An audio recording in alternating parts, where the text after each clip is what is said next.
Bon, je vais parler d'un jeu qui date quand même beaucoup. Putain, ça fait 7 ans que Five Nights at Freddy est sorti. Bordel le coup de vieux. Mais bon, comme plusieurs d'entre vous à l'époque, eh bien, j'ai connu le jeu dû aux nombreux let's play et compilations de jumpscares sur YouTube. Bon, comme tout le monde, j'ai joué, et bordel que c'était un vent de fraîcheur pour l'époque. Pourtant, le concept était ultra simple, presque basique. Pour ceux qui ont vécu en dessous d'une roche durant la dernière décennie, voici un petit résumé de ce que vous devez faire dans ce jeu. Vous êtes une sorte de garde de sécurité dans un endroit s'appelant Freddy Fazbear. Une sorte de restaurant pour enfants ayant des animatroniques comme mascotte. Un animatronique est un espèce de gros robot creepy mais... pas trop? Votre travail est simple, surveiller les lieux durant une semaine. Comme je l'ai dit, c'est simple, non? Bien évidemment, cela ne pouvait pas être aussi simple que cela. L'endroit que vous devez surveiller est un endroit qui abrite plusieurs animatroniques comme je viens de le mentionner. La partie que j'avais omis de mentionner, eh bien, c'est que la nuit ces derniers se mettent à bouger et tentent de vous tuer durant votre tour de garde. Joyeux, non? Votre seul et unique moyen de défense contre ces titans de fer sont des portes renforcées en acier qui vous protègent de ces créatures. Seul problème, ces portes pour des raisons obscures consomment de l'énergie. Ah, la technologie des années 2000. Et encore pire, votre patron étant quelque peu radin, vous n'avez qu'une quantité limitée de courant par nuit pour vous protéger. Il est évident que personne dans un état d'esprit sain ne travaillerait à cet endroit, surtout une fois que les risques sont connus. Mais par contre votre personnage le fait parce que... bon, sinon il n'y aurait pas de jeu, ok? Et c'est là que j'arrive à la raison pour laquelle vous êtes là.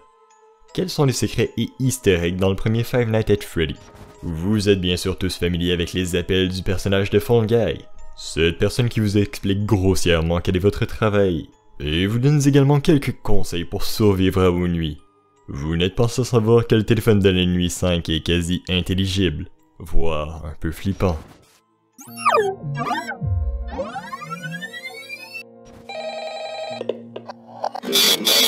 The mad agricultural development is needed by fully use your marvelous mechanism, would it not be easily possible to employ some of them in quick laboratory experiments to indicate the influence of various microbes on plants? Bro, you're right. Countless use will be made by fusion array. Seldom knows contemporaneous the joy of creating. Cela étant dit, ce charabia a tout de même un sens, surtout si on modifie quelque peu le fichier audio. Ce texte assez bizarre, croyez-le ou non, proviendrait d'un extrait d'un texte de Yugi. Ne me demandez pas pourquoi, ni comment, ni... de raison, je ne le sais pas. Le créateur du jeu aimait le Yugi.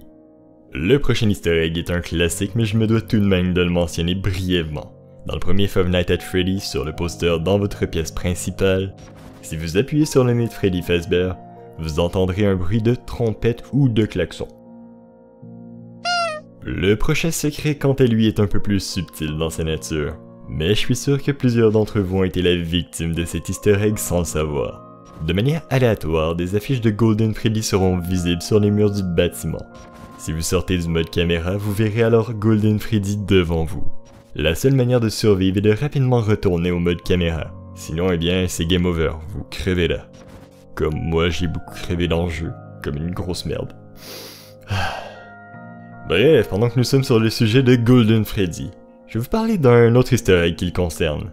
Une fois les 5 nuits basiques complétées, vous avez accès à un nouveau mode de jeu qui s'appelle le mode Custom. Ce dernier vous permet de mettre des niveaux de difficulté prédéterminés sur chaque animatronique, allant de 1 jusqu'à 9. Et bien si vous entrez les niveaux de difficulté pour qu'il donne le chiffre 1987, le jeu crashera avec un petit bonus jumpscare de Golden Freddy. 1987, pour ceux qui ne le savent pas, est l'année à laquelle il y a eu une morsure dans la location de Freddy Fazbear. Mais bon, tous ceux qui ont joué au jeu devraient être relativement familiers avec ce concept, c'est quand même la base du jeu. Mais dans les secrets qui ont une nature un peu moins explosive, on retrouve plusieurs affiches sur les murs de Freddy Fazbear. Et si on y regarde de plus près, c'est là que l'on peut voir toute l'horreur de ces derniers. Notamment les affiches d'enfants pleurant à chaudes larmes.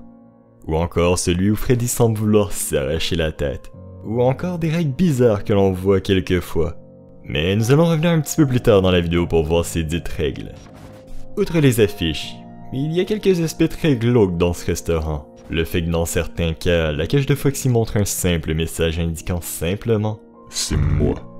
Ou encore le fait que si vous regardez certaines zones plusieurs fois avec vos caméras, tout, et je dis bien tous les animatroniques finiront par vous regarder avec leur putain de regard vide. Bordel que c'est glauque. Ou encore, pour continuer sur le creepy, le même message empli de mystère. C'est moi.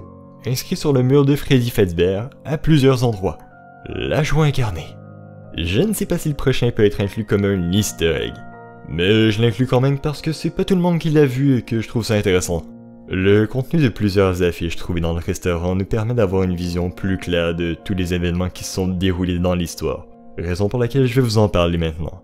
La pizzeria locale Freddy Fazbear Pizza a de nouveau été menacée de fermeture par le département de la santé suite à des rapports faisant état d'odeurs nauséabondes. Les odeurs provenaient selon des sources des animatroniques.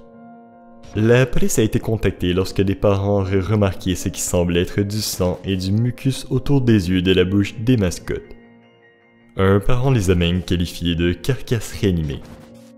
Après une longue lutte pour rester en activité après la tragédie qui s'y est déroulée il y a de nombreuses années, la fameuse pizzeria a annoncé qu'elle fermerait ses portes à la fin de l'année. Cela fait maintenant 1 an que la pizzeria est en vente, mais aucun acheteur potentiel ne s'est manifesté pour l'instant. Personne ne semble vouloir s'associer avec l'entreprise. Message du PDG. Ces personnages vont continuer de vivre. Ils vont continuer de vivre dans l'esprit des enfants et dans vos esprits. Et c'est un peu avec ça que j'ai fait quelque peu le tour des easter eggs dans Five Nights at Freddy 1. Je dois avouer avoir été quelque peu tenté de parler des nombreuses théories qui planent sur le jeu. Mais je ne savais pas si le thème même de la vidéo vous aurait plu.